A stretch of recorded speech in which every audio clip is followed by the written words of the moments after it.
Tonight we get a look inside Pittsburg State University's newest student housing complex. And even with temperatures dropping well below freezing, families were sliding and sliding and enjoying the year's first snowstorm. The snow may be gone, but the cold weather lingers through the week. I'll have those details coming up. The 4 states' most watched news starts now. This is KOAM News. I'm Blake Gully. Even with frigid temperatures, the community didn't stay indoors. Families were outdoors across the 4 states enjoying the first snowstorm of the winter season. Our KOAM's Ty Parks captured sweeping drone footage of the crowds in Joplin at Mercy Park. In Pittsburgh at Shangler Park, kids and parents gathered on snowy hills to sled and enjoy the winter weather. Nice day to come out, sled in the cold, fingertips cold, toes cold. So coming out here with the family, it's pretty fun.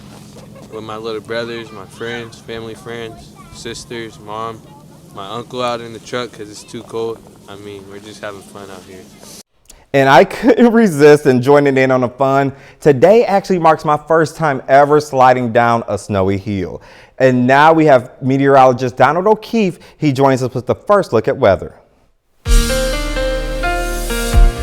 Well, the snow has pushed out, but the cold frigid temperatures are going to be sticking around through tonight and into tomorrow. Taking a look at our high and our low for today, we only got up to 12 degrees. Our low was 3 degrees for today, and our average is about 45 degrees. So we're definitely well below average. So that makes sense with how cold it's got with that snow. For tonight, we're going to see temperatures -6 degrees below zero. Partly cloudy skies. Winds could be about 5 to 10 miles an hour, but we're going to see wind chills anywhere from -10 to -25 degrees through tonight into tomorrow morning. So that's what we're going to take a look at. Tonight, we're going to see partly cloudy skies as we get into Monday morning. Then the surface level temperatures are going to be anywhere from 0 to -5 degrees, along with those wind chills like I was talking about. As we go into Monday afternoon, we're going to see mostly sunny skies, but temperatures are only going to get up to about the upper teens and lower 20s. But I'll have more details about this upcoming week coming up. Thanks, Donald. Renovations are underway at the historic hotel in Pittsburgh. The former Best Hotel will act as student housing for Pittsburgh State University. KOAM's Mitch Adams brings us more. Downtown Pittsburgh is in preparation to house even more students from Pittsburgh State University. The 13-floor Best Hotel will be the newest student housing development for the college, with applications opening as early as February. For this year coming up, the application for returning students opens on February 2nd, and so they can apply for living and housing starting that day. And then on February 11th is the first day that students will be able to select living in the Best. So it's really exciting. They're excited about it. The hotel is scheduled to be completed in August and will have a ribbon cutting in conjunction with the new Kels College of Business located right across the street. We'll be able to start moving furniture in July.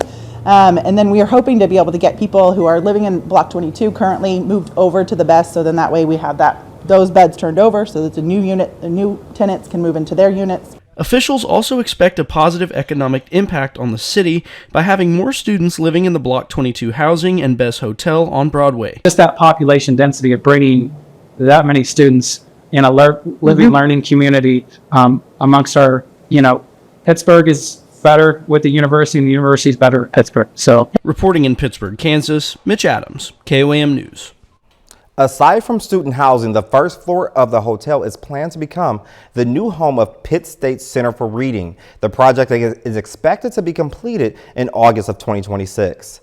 With some of the heaviest snow falling early Sunday morning, MoDOT snowplow overturned near Joplin. Missouri State Highway Patrol says the crash happened just before 3:30 a.m. on State Route P. The driver suffered non-life-threatening injuries and was taken to a local hospital. Crews later were able to clear the area for cars to go through. As major winter storms affect much of the country, taking safety precautions matters, including with our furry friends. Experts offered life-saving advice, saying it's best to bring your pets indoors when dealing with these dangerously cold temperatures, and it's important to keep their paws dry and warm. Ramona Hayes with Resource Center of Kansas City says if you can't keep your canine inside, then provide a safe shelter, advising dog owners to lift the dog house at least 4 inches off the ground to keep it dry and insulated by using straw, not hay.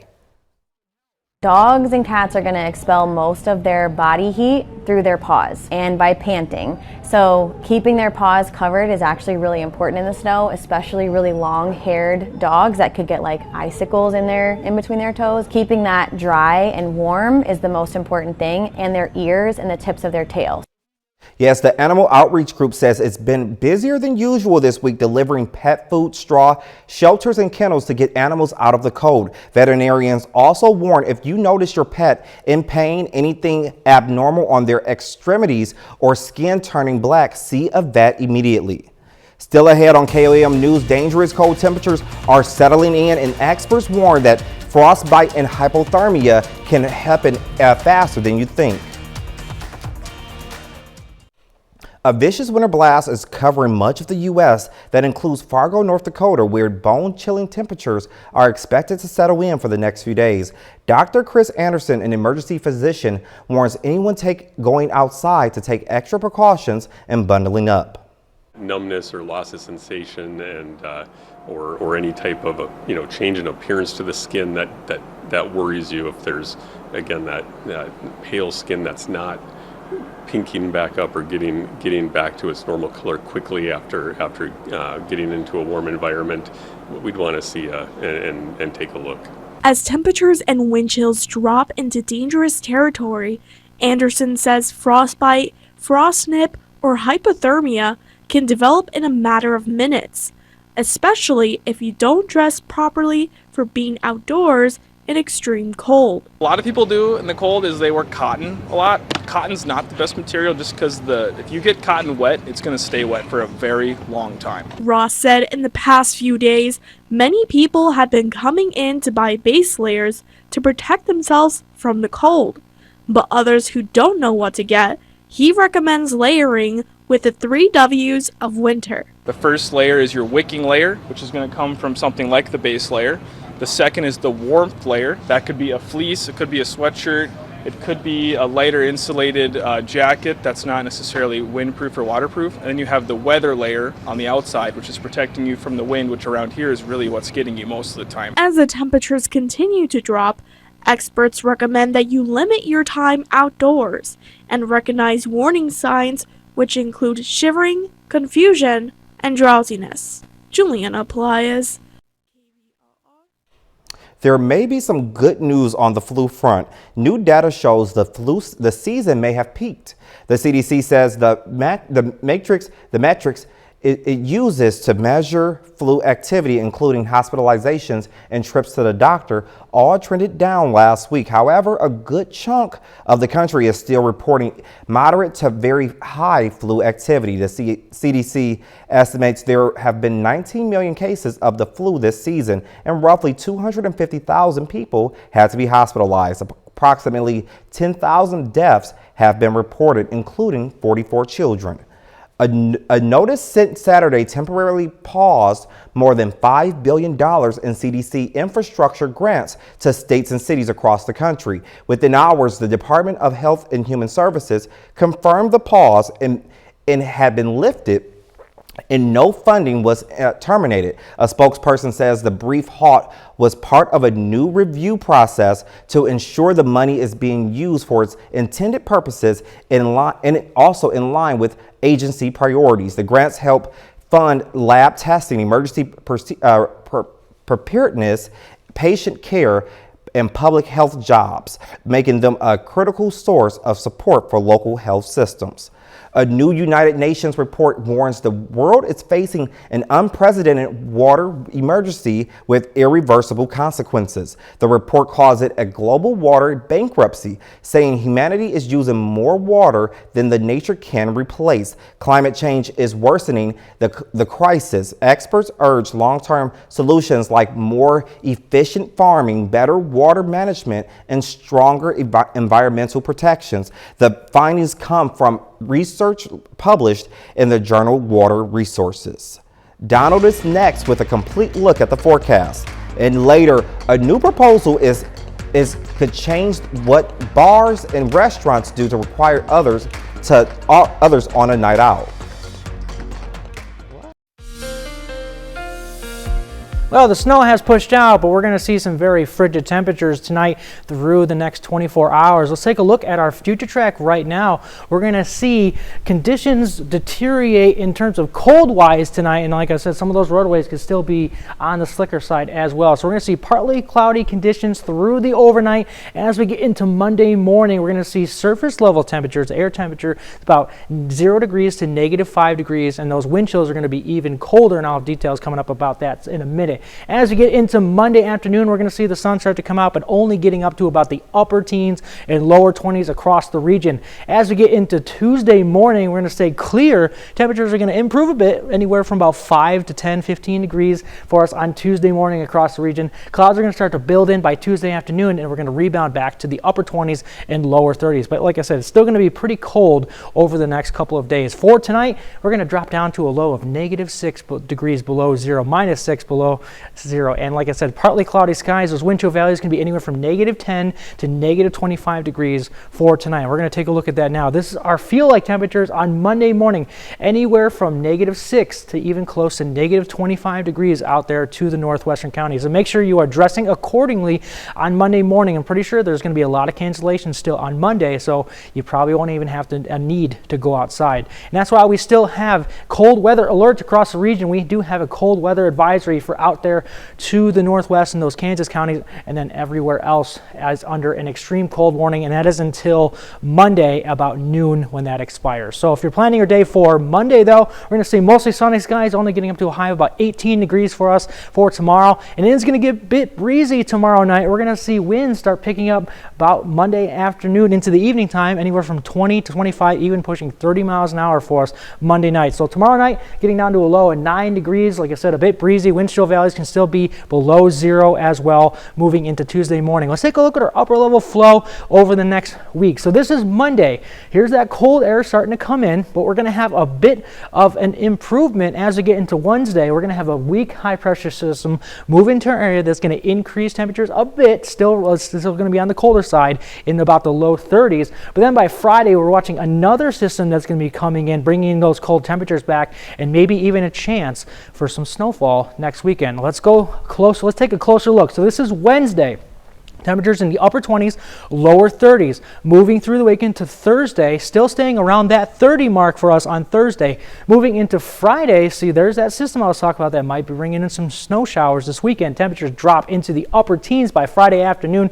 As we get into Saturday, those temperatures are going to continue to be on the colder side, upper teens for us on Saturday, and then maybe in more snow showers by Sunday. Taking a look at our 7 to 10 day here, we're going to say 18 degrees on Monday. We still have an alert day because those colder temperatures. 25 degrees on Tuesday, only going to stay in the low 30s through the week. Saturday and Sunday still hovering in the low 30s, and then we might even see a rebound back to the 40s and 50s by later next week.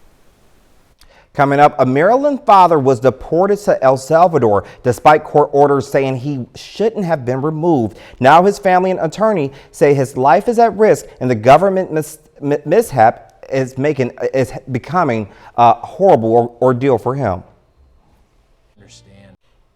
City leaders in Tempe, Arizona are considering a new requirement for bars and restaurants. It would require them to offer drink spiking test kits to customers. Chase Colony reports on why some people are all for it and some are not.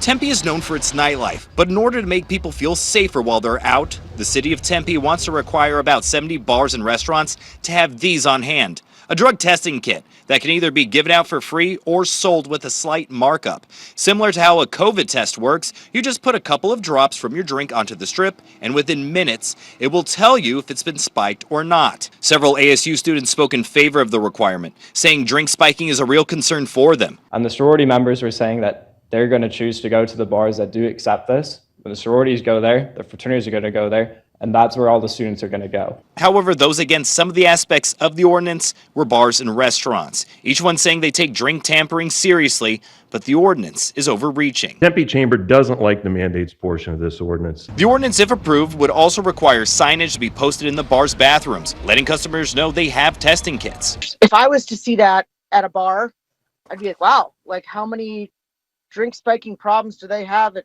this place? Another issue, It would allow customers to bring in their own cups. The legal risk for violations that we didn't commit, and it's increasing the likelihood of unsafe drinking behavior. The final vote on this ordinance is expected to happen at the beginning of February.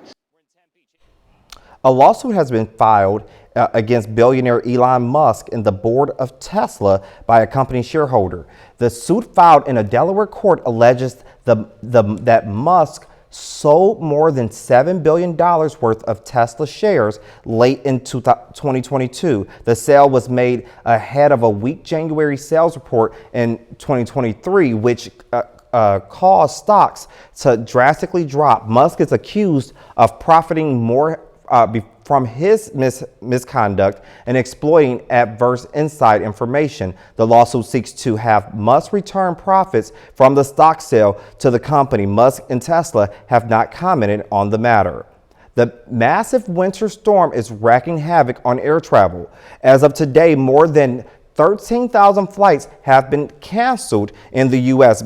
Between Saturday and Monday. More than 3,500 flights are canceled on Saturday, and some of the heaviest impacts are airports in Dallas, Oklahoma City, and Little Rock, Arkansas. The number of cancellations nearly double on Sunday. The impacts are seen further east. On Monday, more than 11,000 flights, thousands of flights have already been canceled. The cancellations will likely increase as the storm makes its way across the country. The high cost of living has bogged down many American wallets. Housing, food, and emergency costs continue to rise. But one source of relief is gas prices. In today's Consumer Watch, Jen Sullivan explains why prices are plummeting and how much you can expect to save.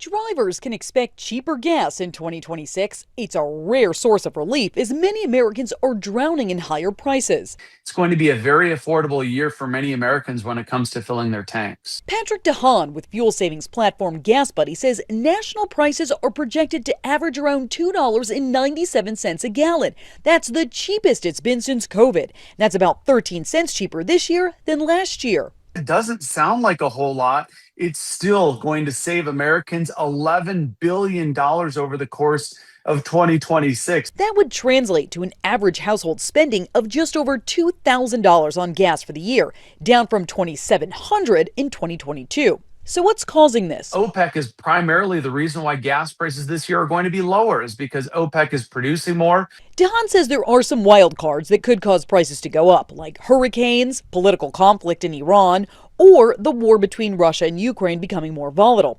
But ultimately, DeHaan says this downward trend will continue throughout the year. For Consumer Watch, I'm Jen Sullivan.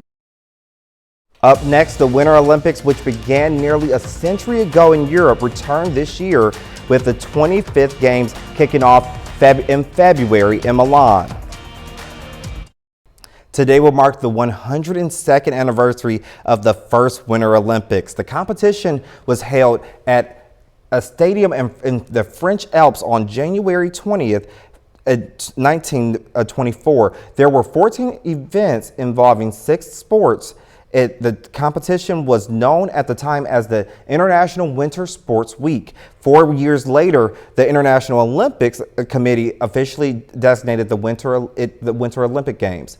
That year, the competition took place in St. Moritz, Switzerland, and the 25th edition of the Winter Olympics kicks off in Milan, Italy on February 6th. The Games will last more than 2 weeks. More than 2 weeks. Coming up, 30 more minutes of news, weather, and sports coming your way. Coming up, federal agents fatally shot and killed a Minneapolis man Saturday amid rising tensions over ICE enforcement, sparking outrage, protests, and calls for the National Guard to step in. Natalie. You're watching the 4 states' most watched news. Tensions over immigration enforcement escalated in Minneapolis this weekend after a deadly encounter between federal agents and a local man, raising new questions about the use of force, accountability, and the growing divide between state leaders and the federal government. Go home now! Federal agents shot and killed a man near Nicollet and 26th Street in South Minneapolis around 9 Saturday morning, following weeks of tensions over a surge in ICE enforcement actions. The shooting, which was recorded on video from several angles, was the third shooting involving federal immigration agents in Minneapolis this month. An agent shot and killed Renee Good on January 7th. If the goal was to achieve peace and safety, this is doing exactly the opposite. Like, what's happening is terrifying. It's very, very scary. You think this could happen to me. I could be filming a deportation and I could end up dead. So today, federal agents beat and then shot multiple times and killed 37-year-old Alex Jeffrey Preddy, a U.S. citizen, a Minneapolis resident, and a VA nurse. The Department of Homeland Security says Border Patrol agents were looking for an undocumented man wanted for a violent assault when Preddy approached the agents with a 9mm semi-automatic handgun, which he has a legal permit to carry. This individual went and impeded their law enforcement operations, attacked those officers, had a weapon on him, and dozens of rounds of ammunition, wishing to inflict harm on these officers, brandishing like that and impeding their work that they were doing. Video available right now does not show Preddy moving toward agents with a gun. Governor Tim Walz renewed his call for ICE to pull out of Minnesota. And I call on all Americans to see the decency that this state is exhibiting and the horrific cruelty, unprofessional, absolute abomination that is passing for what these ICE agents are doing on our streets. In a post, President Trump accused Minneapolis Mayor Jacob Frey and Governor Walz of inciting insurrection with their pompous, dangerous, and arrogant rhetoric. The Minnesota Bureau of Criminal Apprehension says DHS blocked agents from the crime scene despite the state agency presenting a signed warrant.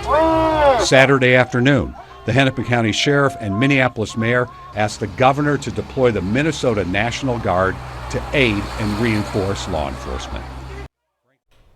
President Trump is threatening 100% tariffs on Canadian imports. Trump made the threat Saturday, saying the tariffs would happen if Canada were to make a trade deal with China. Trump's latest threat is a turnaround from comments he made last week when he said it would be good for Prime Minister Mark Carney to make a deal with China. Earlier this month, Carney met with China's president where they formed a strategic partnership. The White House has not clarified what would be classified as a deal nor if any new tariffs would be imposed.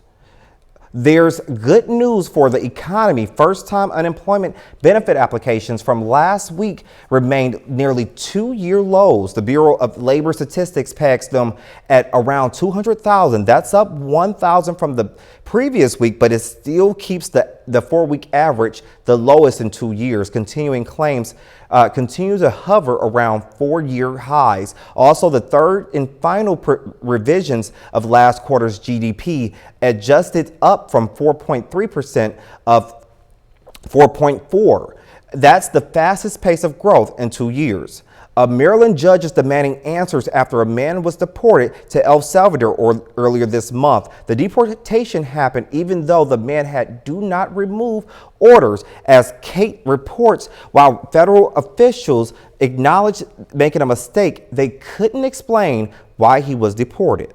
His family is here. He has 2 United States citizen children who lived with him before he was arrested, and so he wants to come back to them. Jose Serrano Maldonado's immigration lawyer fighting for his immediate return to the U.S. after ICE removed the Maryland father of 2 to El Salvador on January 20th, despite 2 court orders saying not to. His attorney and the judge say his life is in danger. On the record, it was shown that the system showed that he not be deported to El Salvador, that he can't be deported there, and they still removed him. We don't know what happened. The government said they made a mistake, conceding ICE violated court orders that were in the system, even a banner in his file that said do not remove, but could not say why ICE did it anyway. It sounds like the computer system has like a blaring alert, don't remove this person, and they did it anyway? No comment. In court, she told the judge the government is working to fly him back on ICE air, but explained it's a lot of red tape that could take many days. The judge ordered status updates to be filed every single day until he's back in this country. At least there's no new update today. It's an update, right? They know something. They know that nothing was done today, but something will be done tomorrow. Coming up later, from stake theft gone wrong to a deer inside a bank and a library book 46 years overdue, the week's strangest moments.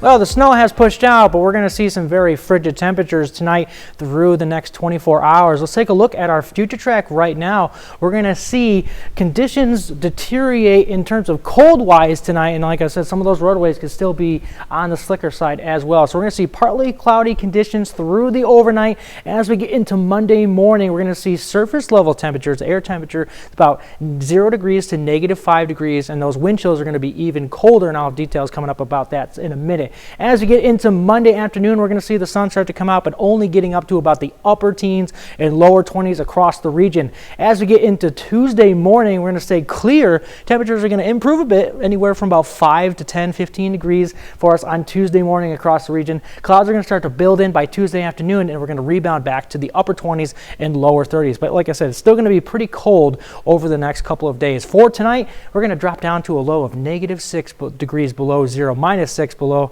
zero, and like I said, partly cloudy skies. Those wind chill values can be anywhere from -10 to -25 degrees for tonight. We're going to take a look at that now. This is our feel-like temperatures on Monday morning, anywhere from -6 to even close to -25 degrees out there to the northwestern counties. So make sure you are dressing accordingly on Monday morning. I'm pretty sure there's going to be a lot of cancellations still on Monday, so you probably won't even have a need to go outside. And that's why we still have cold weather alerts across the region. We do have a cold weather advisory for out there to the northwest in those Kansas counties, and then everywhere else as under an extreme cold warning, and that is until Monday about noon when that expires. So if you're planning your day for Monday, though, we're going to see mostly sunny skies, only getting up to a high of about 18 degrees for us for tomorrow, and it is going to get a bit breezy tomorrow night. We're going to see winds start picking up about Monday afternoon into the evening time, anywhere from 20 to 25, even pushing 30 miles an hour for us Monday night. So tomorrow night, getting down to a low of 9 degrees. Like I said, a bit breezy. Wind chill values can still be below zero as well moving into Tuesday morning. Let's take a look at our upper level flow over the next week. So this is Monday. Here's that cold air starting to come in, but we're going to have a bit of an improvement as we get into Wednesday. We're going to have a weak high pressure system move into our area that's going to increase temperatures a bit. Still going to be on the colder side in about the low 30s. But then by Friday, we're watching another system that's going to be coming in, bringing those cold temperatures back, and maybe even a chance for some snowfall next weekend. Let's go close. Let's take a closer look. So this is Wednesday. Temperatures in the upper 20s, lower 30s. Moving through the week into Thursday, still staying around that 30 mark for us on Thursday. Moving into Friday, see, there's that system I was talking about that might be bringing in some snow showers this weekend. Temperatures drop into the upper teens by Friday afternoon. As we get into Saturday, those temperatures are going to continue to be on the colder side, upper teens for us on Saturday, and then maybe in more snow showers by Sunday. Taking a look at our 7 to 10 day here, we're going to say 18 degrees on Monday. We still have an alert day because those colder temperatures. 25 degrees on Tuesday, only going to stay in the low 30s through the week. Saturday and Sunday still hovering in the low 30s, and then we might even see a rebound back to the 40s and 50s by later next week. Thanks, Donald. Coming up, 2 games decide the fate of the Super Bowl. Ben McLeish has highlights from the AFC and NFC champion games up next in sports.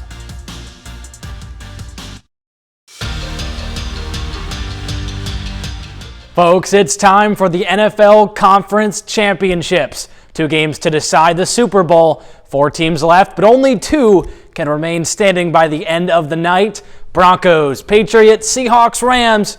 Who's going to move on? We start in Denver, where backup quarterback Jarrett Stidham looks to send the Broncos to the Super Bowl in his 5th ever start. First quarter, 3rd down and 10. Stidham launching it downfield. He's got Marvin Mims Jr. in stride down inside the 10-yard line. What a start for Denver. 2 plays later, Stidham, play action, rolling to his right. He's got Cortland Sutton in the back of the end zone as the Broncos jump out to a 7-point lead. Same score in the second quarter. Denver looks to add more. Stidham, though, under heavy pressure, being chased by 4 Patriots. He fumbles it, and Elijah Ponder recovers as the Patriots take over. It's blown dead, so New England can't advance. That's not a touchdown, but no worries. A few plays later, Drake May takes it himself into the end zone to knot this one up, heading into the half. And look at this. Denver transforms into a winter wonderland.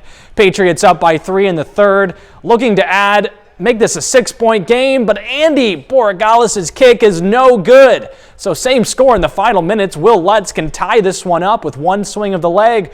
46 yards out, it's tipped and goes wide left. The Patriots maintain the lead. So with 2 minutes to go, Denver needs a big play.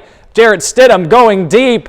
It's picked off by Christian Gonzalez, and the Patriots are going back to the Super Bowl. The Los Angeles Rams head into Seattle for an NFC West clash with the trip to Super Bowl 60 on the line. First quarter, Seahawks at the goal line. Kenneth Walker finds the edge and rushes his way into the end zone for the game's opening score as Seattle takes a 7-point lead. Now we head to the second quarter, and 3 field goals later, the Rams trail 10-6. In the red zone, Matthew Stafford finds his running back Kyren Williams across the middle. He can waltz his way into the end zone as Los Angeles takes a 13-10 lead, but the Seahawks are in the midst of a perfect 2-minute drill. Sam Darnold under pressure finds his man Jackson Smith-Njigba wide open in the end zone. Seattle back on top heading into the half. Opening minutes of the third, Darnold dropping back. It's a strike down the middle to Jake Bobo in Seattle with its biggest lead of the night, up 24-14 over LA. The Rams would tighten the gap, but Sam Darnold keeps on rolling. This time he's got Cooper Kupp burrowing his way in for the score as the Seahawks lead by 11 again. And we head to the last 5 minutes. The Rams now down by just 4. They need a touchdown to take the lead. 4th and 4, Stafford dropping back, looking for it all. His pass is incomplete. The Seattle defense holds true to send the Seahawks to the Super Bowl. And that's all we've got for sports. We'll be back after the break.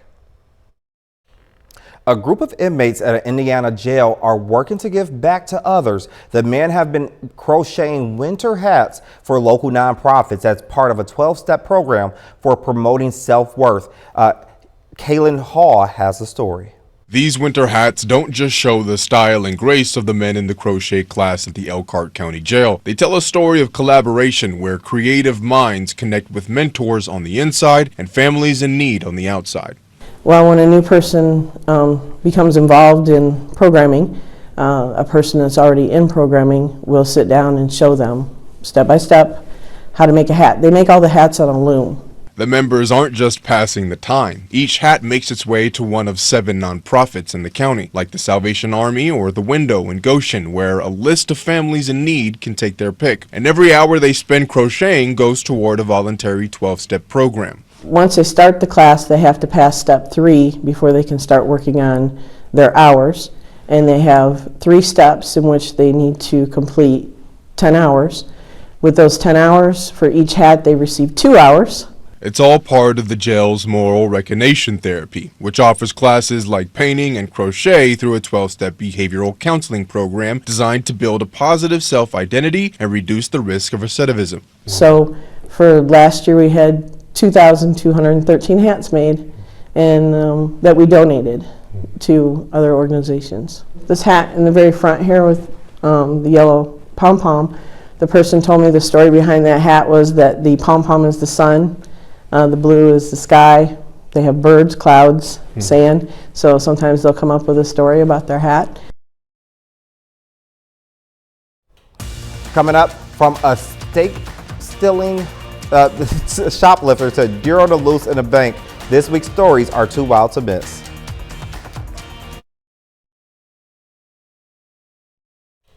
A steak stuffing shoplifter, a deer pulling a bank job, and a library book returned nearly a half a century late. Jeremy Roth takes a look at some of the week's weirdest and wildest stories, and take a look at this week. Take a look at the week we had. A bizarre beef played out at a South Florida grocery store when a shoplifter was spotted shoving a pair of steaks and a bottle of wine down his pants. According to WPLG, the owner of Kosher Kingdom in Aventura says the man was caught on cam cramming a ribeye, a large brisket, and a bottle of vino in his britches before exiting the store. He said the man was then confronted in an adjacent parking lot by employees who got the stolen foodstuffs back. Police responding to a burglar alarm at a bank in New York were surprised to learn the culprit inside was, in their words, a buck looking for bucks. The Suffolk County PD said a full-sized male deer had crashed through a window, became trapped inside the bank, and was left chaotically looking for an escape. Officers were eventually able to corner and corral the freaked-out animal and carefully direct it back outside through an exterior window.